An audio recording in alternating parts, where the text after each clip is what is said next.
स्वागत है आपका हमारे यूट्यूब चैनल परफेक्ट नॉलेज में। जैसा कि आप जानते हैं हमारा कक्षा 10 का विज्ञान और उसमें पहला चैप्टर हम पढ़ा रहे थे और हमने कल जो पिछला टॉपिक था हमारा उसमें हमने पढ़ा था विस्थापन और द्विविस्थापन अभिक्रियाओं के बारे में, उनकी परिभाषाएं पढ़ी थी, उनके उदाहरण पढ़े थे। ठीक है, तो आपको विस्थापन और द्विविस्थापन अभिक्रिया समझ में आई होंगी।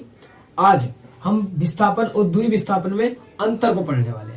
देखिए, अंतर मतलब डिफरेंस, दोनों में अंतर क्या है कि एक अभिक्रिया क्या है और दूसरी क्या है। तो सबसे पहले जो अंतर आता है उनकी परिभाषाओं से बनता है। आपको दोनों की परिभाषा याद होंगी तो पहला अंतर हो गया, दूसरा उनका एग्जाम्पल हो गया, दूसरा अंतर हो गया, तीसरा कुछ और उनके बारे में पता है वो हो गया। और इसी तरीके से हम अंतर किसी चीज में बताते हैं, है ना। तो चलिए, मैंने बोर्ड पर अंतर लिख दिए हैं, तो देखिए क्या है, मैं एक को एक्सप्लेन करूंगा, आपको याद करा दूंगा। ठीक है, तो वीडियो के अंत तक बने रहिए, आपको अंतर आ जाएंगे। और बोर्ड में क्वेश्चन पूछा गया है 2 नंबर में। ठीक है, तो चलिए देखते हैं। तो पहला पॉइंट लिखा है हमने कि इन अभिक्रियाओं में अधिक अभिक्रियाशील तत्व कोमा कम अभिक्रियाशील पदार्थ को उसके यौगिक से अलग कर देते हैं। तो देखिए, पदार्थ के अलग, अगर पदार्थ हो या तत्व एक ही बात है। ठीक है, इसमें कोई प्रॉब्लम नहीं है। तो देखो, पहला जो पॉइंट है वो किससे बना है, डेफिनेशन से बना है।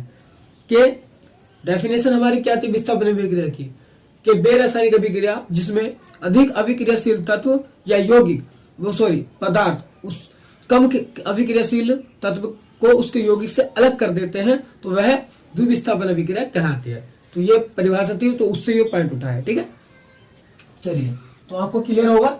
दूसरा देखते हैं द्विविस्थापन अभिक्रिया में कि इन अभिक्रियाओं में अभिकारकों के मध्य आयनों का आदान प्रदान होता है।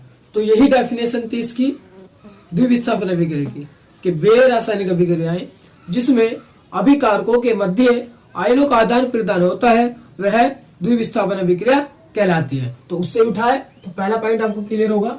दूसरा देखिए, इन अभिक्रियाओं में प्राय अधिक अभिक्रियाशील तत्व कम अभिक्रियाशील तत्व का स्थान ले लेता है।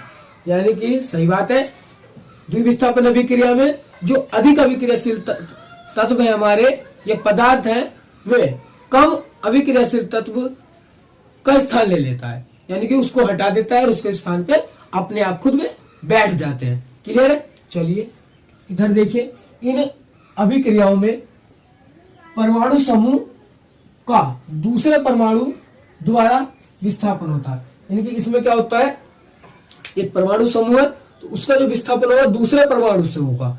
ठीक है, और दूसरे जो समूह है उसका दूसरे परमाणु से होगा। इस तरीके से ही तो था। चलिए, तो आपको याद होगा। अब आता है तीसरा पॉइंट। तो तीसरा पॉइंट हमारा कुछ नहीं है, तीसरा पॉइंट आपको दिख रहा है एग्जाम्पल है। तो आपको विस्थापन अभिक्रिया का उदाहरण या एग्जाम्पल आपको याद होगा। एक तो बहुत सारे एग्जाम्पल हमने पढ़ाए थे, तो एक कोई सा भी यहाँ पर लिख देंगे। चलिए, तो देखा हमने लिखा है FeCO प्लस HCOSO4 और Fe अधिक क्रियाशील है, ये C को उठा के बाहर फेंक देगा। देखिए, फेंक दिया और इसकी जगह ले लेगा, तो FeSO4 हो गया।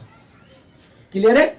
चलिए, इधर देखिए, इधर NaOH HCl, NaOH sodium hydroxide और यह है हमारा हाइड्रोक्लोरिक अम्ल। तो देखिए, ये NaCl से क्रिया करेगा, यानी कि इससे Cl से, तो NaCl और OH H से करेगा तो H2O जल बनेगा। ठीक है, एक बात और, ये क्रिया कैसे होती है, तो ये इस पे प्लस चार्ज है, इस पे प्लस चार्ज है, इस पे नेगेटिव, इस पे नेगेटिव, तो देखिए प्लस और माइनस जुड़ेंगे, तो देखिए NaCl और H और OH H2O जल बन जाता है। तो इस तरीके से ये हमारे 3 पॉइंट मुख्यतः आपको बताने थे। ठीक है, तो आप इन्हें बहुत अच्छे से तैयार कर लेंगे। अगर द्विविस्थापन और विस्थापन में अंतर आए तो आप लिख देंगे, आपको 2 नंबर मिल जाएंगे। ठीक है, तो चलिए आप इसका स्क्रीनशॉट लेंगे।